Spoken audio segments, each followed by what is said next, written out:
The autumn wind howled across the vast plains of Nebraska Territory, carrying with it the scent of prairie grass and the promise of an early winter. Sarah Mackenzie pulled her woolen shawl tighter around her shoulders as she sorted through the belongings of her late grandmother, Eleanor, in the cramped attic of their family's homestead cabin. It was October 1883, and the Mackenzie family had been farming this land for nearly 20 years. Since Sarah's father, Thomas, had claimed it under the Homestead Act, Sarah was 23 now, unmarried by choice rather than circumstance, preferring the independence of helping manage the family farm to the uncertain future of frontier marriage. "Sarah, are you up there?" called her younger sister Mary from the bottom of the narrow ladder that led to the attic. At 19, Mary possessed a restless spirit that often clashed with the harsh realities of prairie life. Where Sarah found purpose in the daily routines of farm work, Mary dreamed of the growing cities back east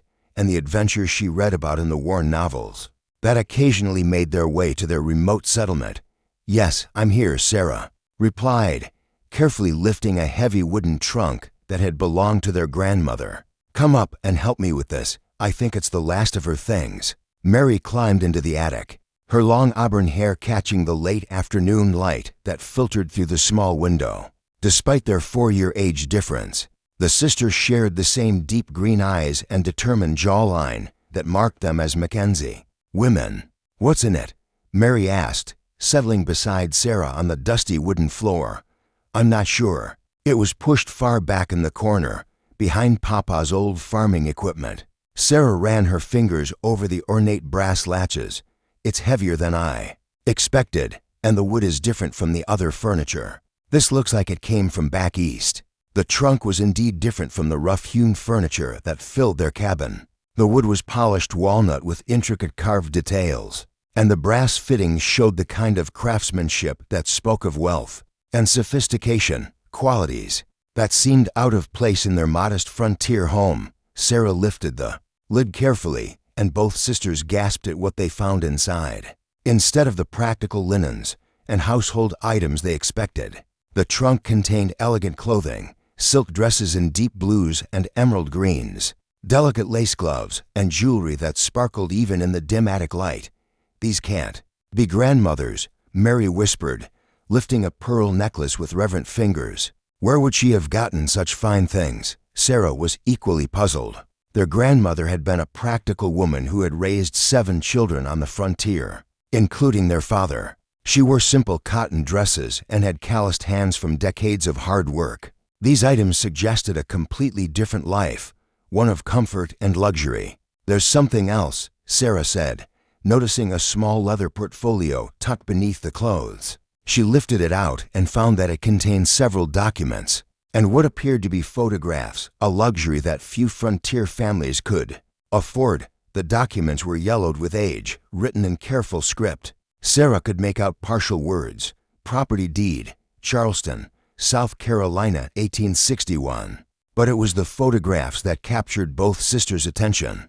The first photograph showed a grand mansion with white columns and sprawling grounds. Spanish moss hung from ancient oak trees, and well-dressed figures could be seen on the wide veranda. It was a world away from the endless prairies of Nebraska. "Sarah," Mary said quietly, "look at this one."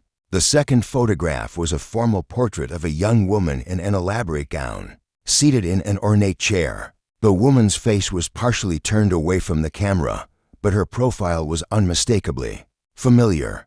"That's grandmother," Sarah breathed. But she looked so different in the photograph. Eleanor appeared to be in her early 20s, perhaps the same age as Sarah was now. But instead of the simple frontier woman they had known, this Eleanor was elegantly dressed and posed with the confidence of someone accustomed to wealth and social position. "There's writing on the back," Mary noticed, carefully turning the photograph over, in faded ink. Someone had written, "Eleanor Catherine Beaumont, Charleston, 1860. Beaumont, Sarah frowned. "That's not grandmother's maiden name. She was Eleanor Catherine Walsh before she married grandfather." Mary was already reaching for the third photograph, but as she lifted it, her hands began to tremble. This image showed Eleanor standing beside a tall, distinguished man in what appeared to be a formal garden setting. The man wore the elaborate uniform of a Confederate officer, complete with gold braiding and ceremonial sword. "Sarah," Mary whispered, her voice barely audible. "Look at the uniform." Sarah's blood ran cold as she recognized the gray wool and distinctive insignia, Confederate Army. But that's impossible. Grandmother and grandfather were Union supporters. They lost 2 sons fighting for the North. Mary turned the photograph over, and there, in the same careful handwriting, were the words that would change everything they thought they knew about their family. "Eleanor and Colonel James Beaumont, Charleston, 1861.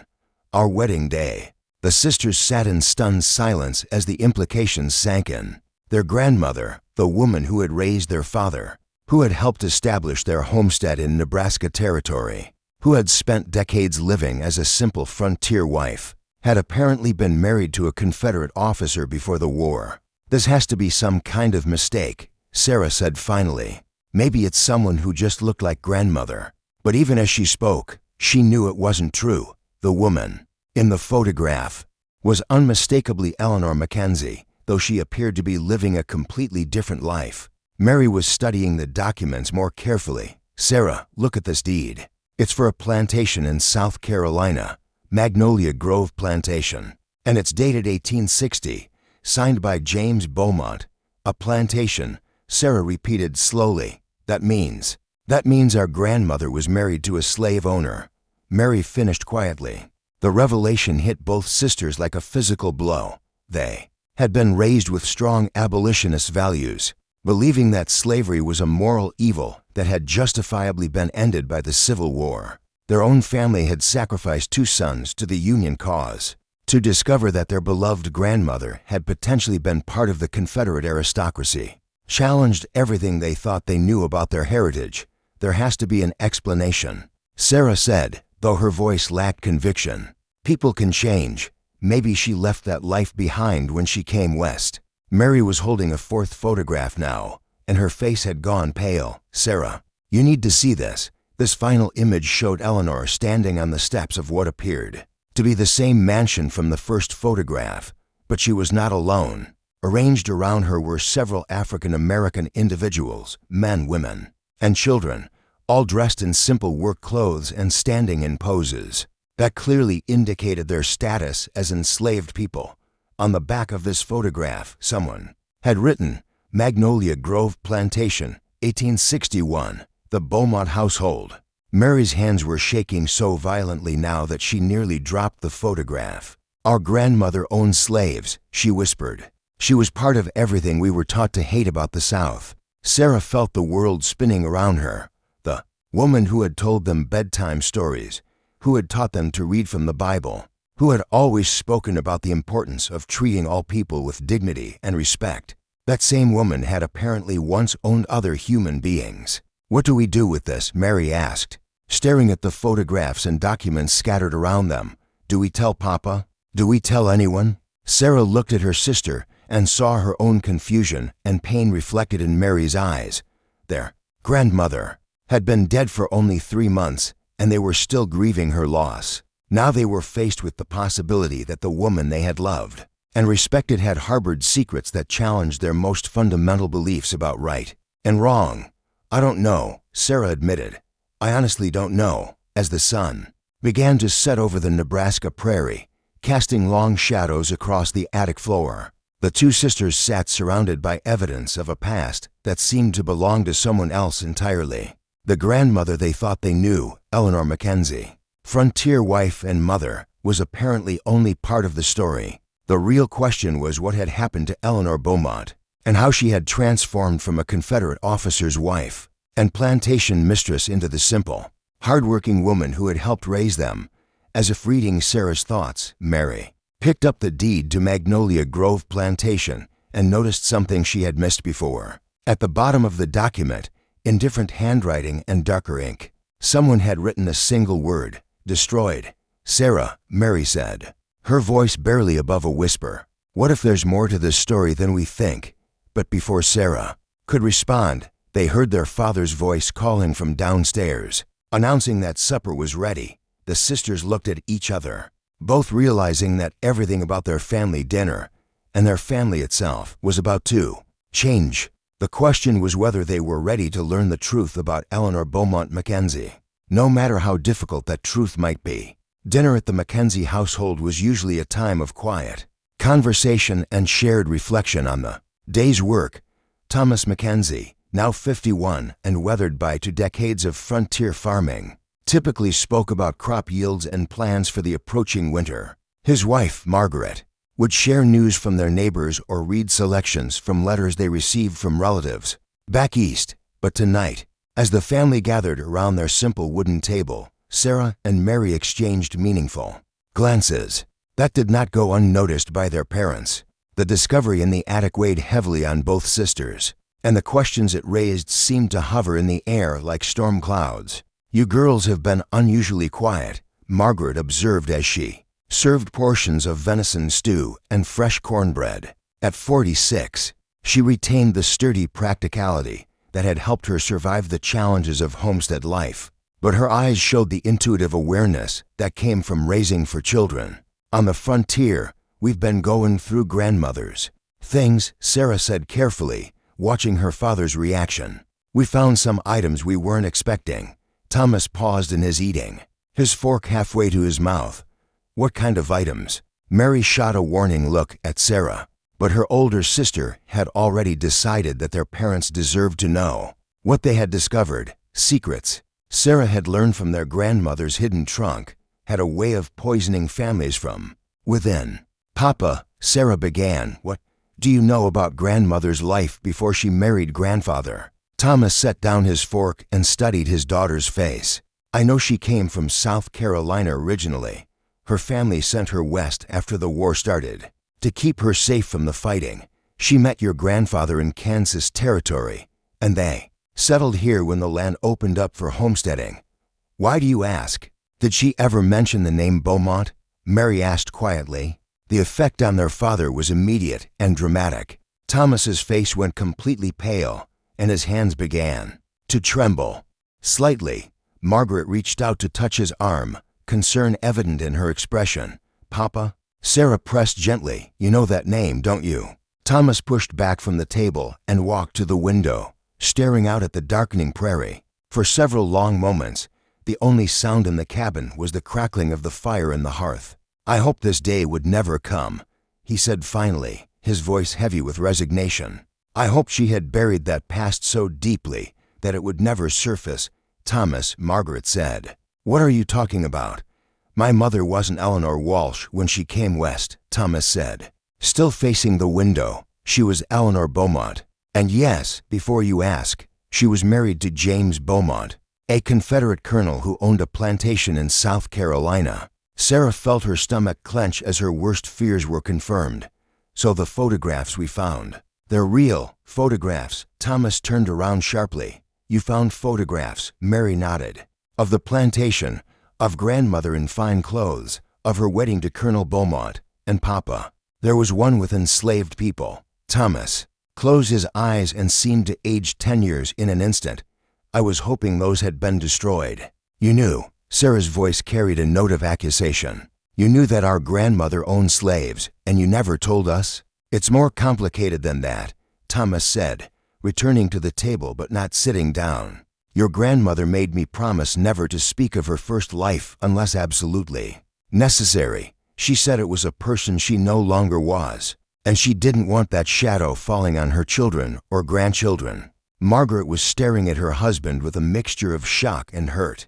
"Thomas Mackenzie, in 24 years of marriage, you never thought to mention that my children's grandmother was married to a Confederate slave owner, because she wasn't," Thomas said firmly. "Not the woman you knew. The Eleanor Beaumont, who lived on that plantation, died in 1862. The woman who became my mother, your grandmother, was someone entirely different. People don't just stop being who they were," Mary said, her young voice carrying a note of disillusionment that pained Sarah to hear. "Sometimes they do," Thomas replied. "Sometimes circumstances force people to choose between who they were and who they need to become. And sometimes that choice saves not just them, but everyone around them." Sarah leaned forward. "Papa, tell us the whole story. We need to understand." Thomas sat down heavily. suddenly looking every one of his 51 years. Your grandmother was 17 when she married James Beaumont. It was an arranged marriage between two prominent Charleston families. She was raised to be a Southern belle, taught to manage a household and to never question the way things were. He paused, gathering his thoughts. But Eleanor was different from other plantation wives. She learned to read, not just novels and poetry, but newspapers and political writings. And the more she read, the more troubled she became about the life she was living. Troubled how? Margaret asked. She began to see the enslaved people on the plantation as human beings rather than property. She started teaching some of them to read in secret, which was illegal. She would sneak food and medicine to their quarters when they were sick, small acts of rebellion that could have gotten her and them into serious trouble. Sarah felt a glimmer of hope. Perhaps their grandmother hadn't been the willing participant in slavery that the photographs suggested.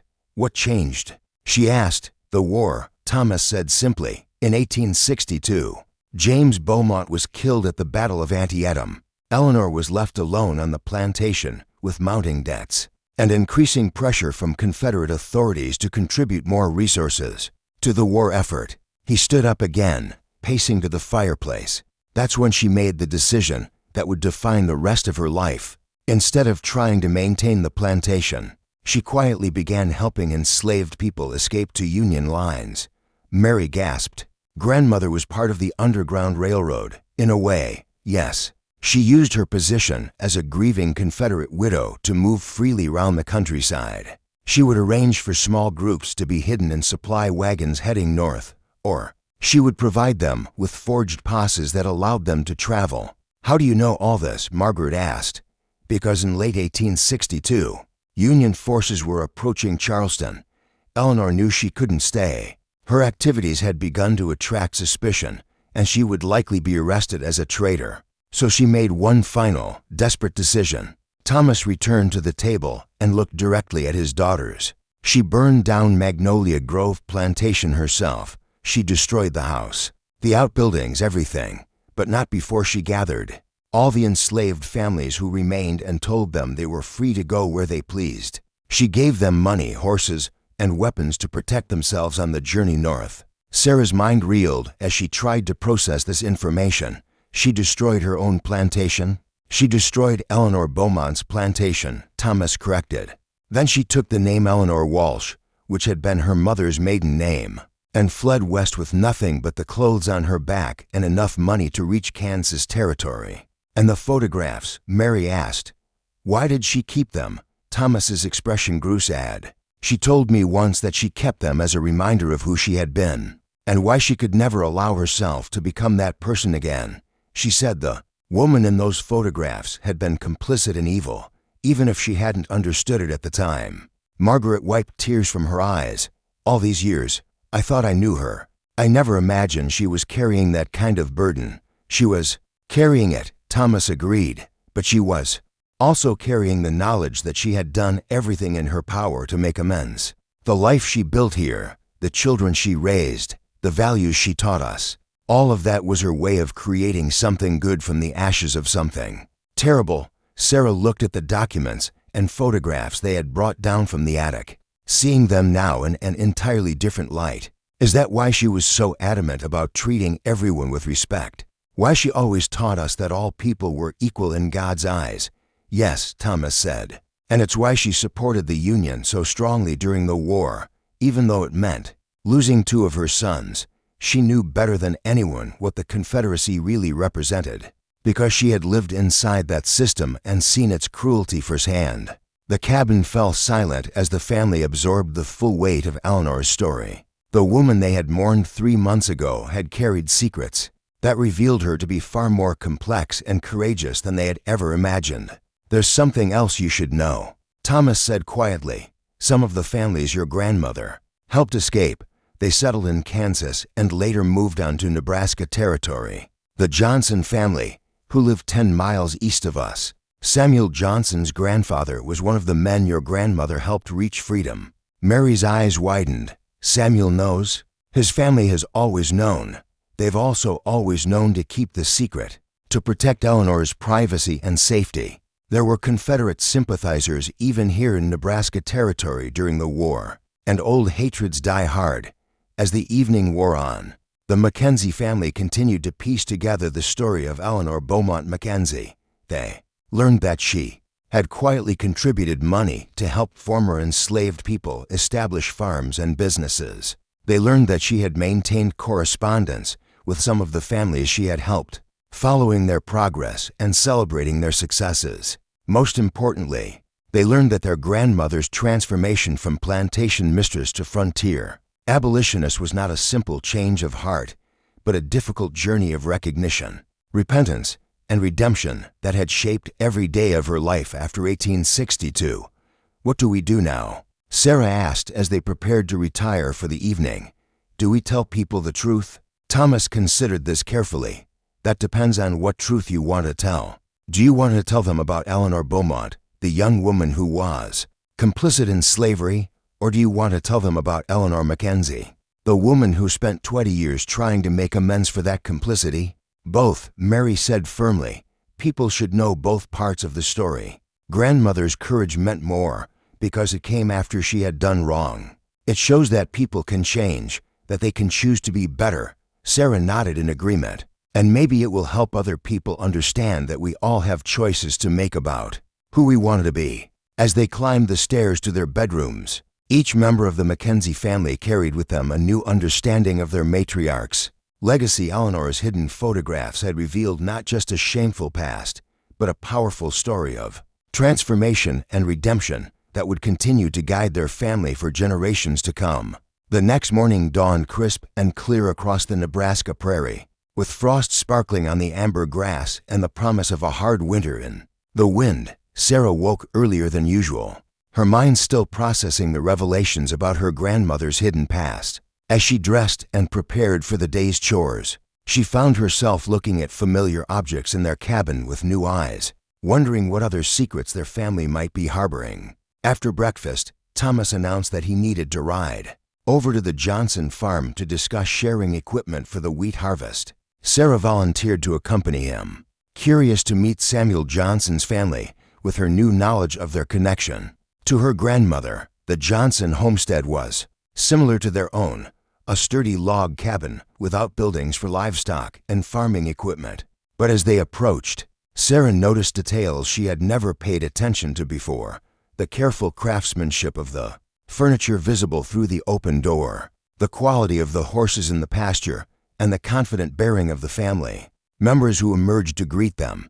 Samuel Johnson was a man in his 40s, tall and dignified, with graying hair and intelligent eyes that reminded Sarah of the school teachers she had known back east. His wife, Rebecca, was a graceful woman whose demeanor suggested education and refinement.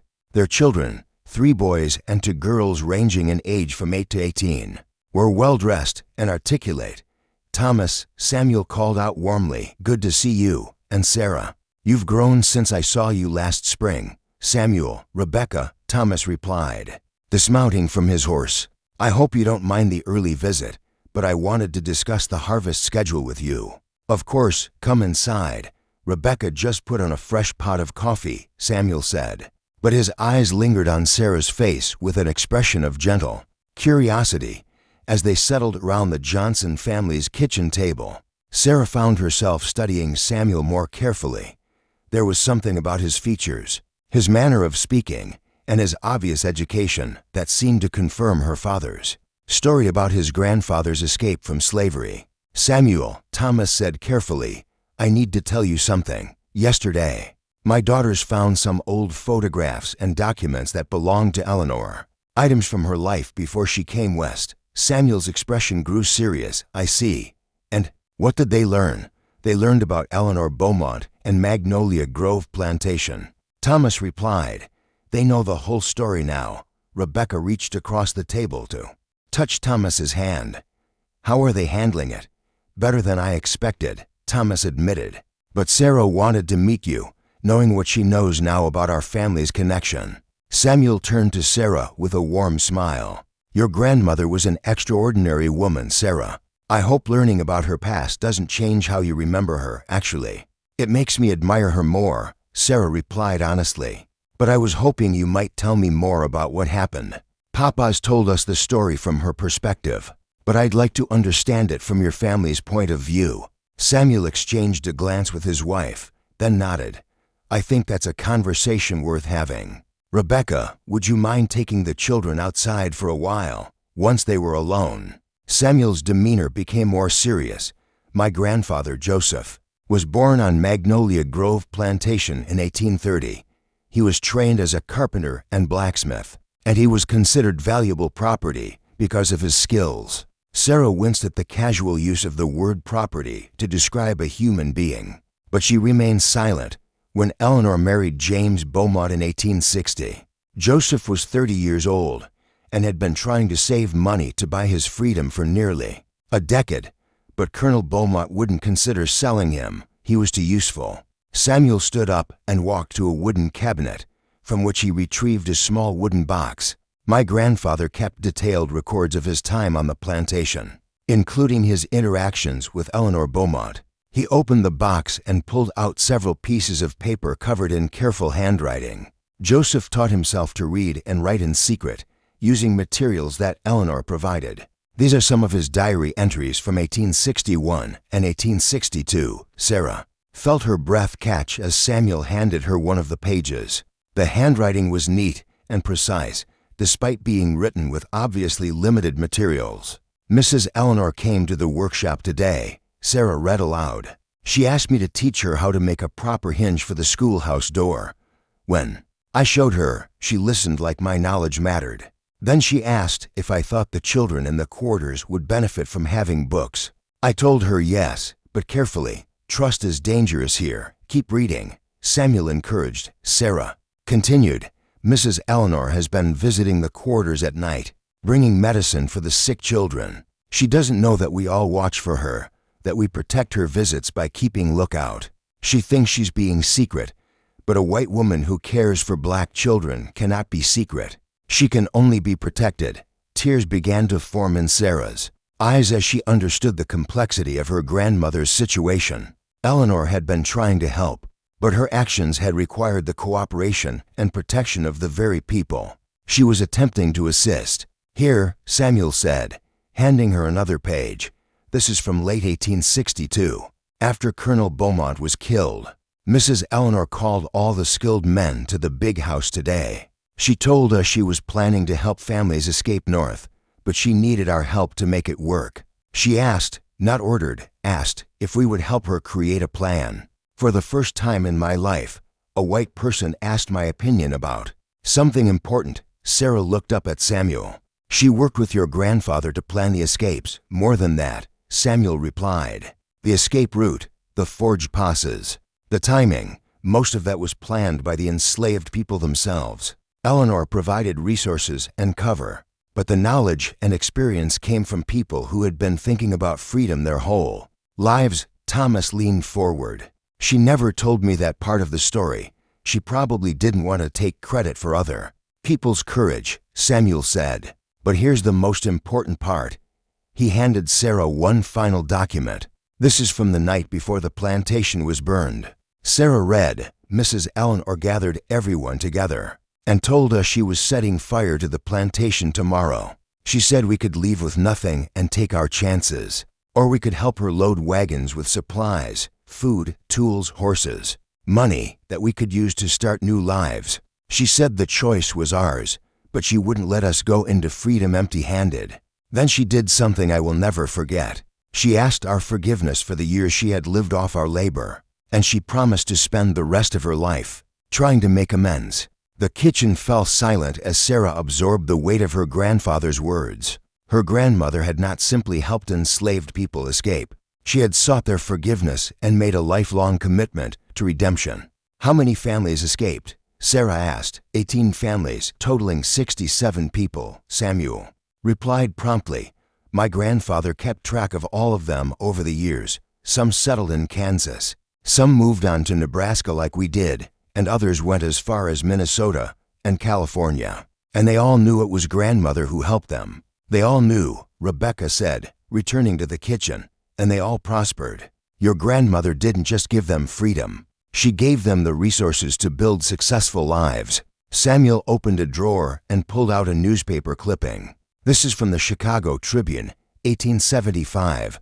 It's an article about successful African American farmers in the Midwest. Sarah read the headline, "From Bondage to Prosperity. Former slaves build thriving communities in Kansas and Nebraska." The article featured interviews with several families, including the Johnsons, describing their successful farms and businesses. "What you need to understand, Sarah," Samuel said, "is that your grandmother's story is also our story. We don't see her past as something shameful that she overcame. We see it as the beginning of a partnership that changed all our lives for the better." Rebecca nodded in agreement. Eleanor Mackenzie was more than just an ally to our community. She was family. When my first son was born, she was the midwife who delivered him. When Samuel needed help establishing credit to buy farming equipment, she vouched for him with the bank. She never stopped making amends, Thomas said quietly. Every act of kindness, every effort to help others, was her way of living up to the promise she made that night on the plantation. As the morning wore on, the Johnson family shared more stories about Eleanor's quiet contributions to their community. They told of her help in establishing the first school that welcomed children of all races, her support for families facing crop failures, and her role in mediating disputes that might have divided the growing settlement. "There's something else you should know," Samuel said as Thomas and Sarah prepared to leave. "Some of the families your grandmother helped escape are planning to travel here. For the anniversary of the plantation burning, it's become an annual gathering where we remember the past and celebrate how far we've come." "When?" Sarah asked. "Next month, around Thanksgiving. We call it Freedom Day." And Eleanor always attended until she became too ill to travel. "This year will be the first without her." Sarah looked at her father.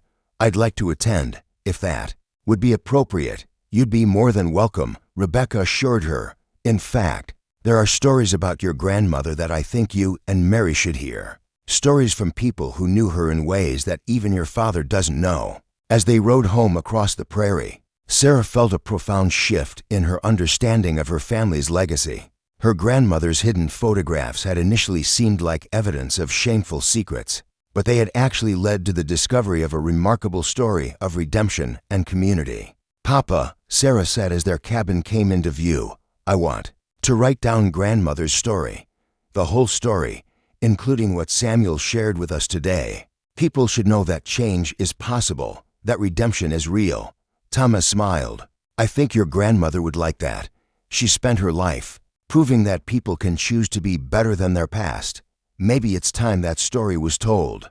That evening, as Sarah sat down with pen and paper to begin documenting her grandmother's journey from Eleanor Beaumont to Eleanor Mackenzie, she realized that she was not just recording history. She was honoring a legacy of courage, redemption, and the power of people to transform both themselves and their communities. The hidden photographs had revealed far more than a secret past. They had uncovered a story of hope that would continue to inspire generations to come. 2 weeks later, on a crisp November morning, families began arriving at the Mackenzie homestead for what the community had come to know as Freedom Day. Sarah and Mary had spent days preparing for the gathering, cleaning the cabin, cooking vast quantities of food, and setting up outdoor spaces where people could share stories and fellowship. As the sun rose over the Nebraska prairie, Sarah watched from her kitchen window as wagons and riders approached their property. These were not the impoverished refugees that she might have expected, based on her limited understanding of former enslaved people. Instead, she saw prosperous farmers, skilled craftsmen, teachers, and business owners who had built successful lives across the Great Plains. The first to arrive was the Williams family from Kansas. Martha Williams, now in her 60s, had been one of the youngest to escape from Magnolia Grove Plantation. She approached the cabin with dignity and grace, carrying a carefully wrapped bundle that she presented to Sarah. "Child," Martha said, her voice carrying the musical cadences of the South, "these belong to your grandmother. She gave them to me when I got married, and I've been keeping them safe until the right time to return them." Sarah unwrapped the bundle to find a set of delicate china teacups painted with roses. Obviously expensive and clearly cherished. These are beautiful. But why are you giving them back to us? Because Eleanor told me to, Martha replied with a gentle smile. She said someday her family might need to understand the whole story of who she was, and these cups would help tell that story. As more families arrived, Sarah began to understand the magnitude of what her grandmother had accomplished. The Washingtons had established a successful freight business in Kansas. The Adamses had started a school in Colorado Territory. The Turners owned a thriving blacksmith shop in Missouri. Every family had not only survived their transition to freedom, but had prospered. Your grandmother didn't just give us our freedom, explained Reverend David Adams, a dignified man in his 70s who had become an ordained minister after learning to read and write. She gave us the tools and resources to build the kinds of lives we had only dreamed of under slavery. As the gathering grew, Sarah found herself listening to story after story that revealed new aspects of her grandmother's character. She learned that Eleanor had secretly funded the education of dozens of children, that she had provided startup capital for numerous businesses, and that she had used her connections to help former enslaved people acquire land and establish credit. Miss Sarah called out a young woman about Mary's age. I'm Anna Johnson, Samuel's niece. I wanted to show you something. Anna handed Sarah a worn leather journal. This belonged to my great-grandmother, Clara. She was the plantation cook at Magnolia Grove. She kept a record of everything Miss Eleanor did to help our people, both before and after the escape. Sarah opened the journal carefully, aware that she was holding a piece of history. The entries were written in different hands, as if various people had contributed to the record. Over time, Miss Eleanor brought medicine to the quarters again tonight. Sarah read from an early entry. Little Benjamin's fever broke, thank the Lord. She sat with him for 3 hours, singing songs his mama used to sing before she was sold away. White lady singing slave songs to save a black child. Never thought I'd see such a thing. Later entries revealed the complexity of Eleanor's situation. Miss Eleanor asked me to teach her how to cook simple foods, saying she might need to know how to take care of herself someday. She doesn't know we all understand she's planning something. We help her because we see her heart is changing. Maybe she was born into sin, but she's choosing to live in grace. As the day progressed, the gathering took on the atmosphere of a celebration rather than a historical commemoration. Children played together while adults shared news of their communities and discussed plans for the future. Music filled the air as someone produced a fiddle and others began singing spirituals and folk songs. But the most meaningful moment came when Reverend Adams called everyone together for what he described as the ceremony of remembrance. We gather here each year, he said, his voice carrying across the assembled crowd, not just to remember our escape from bondage, but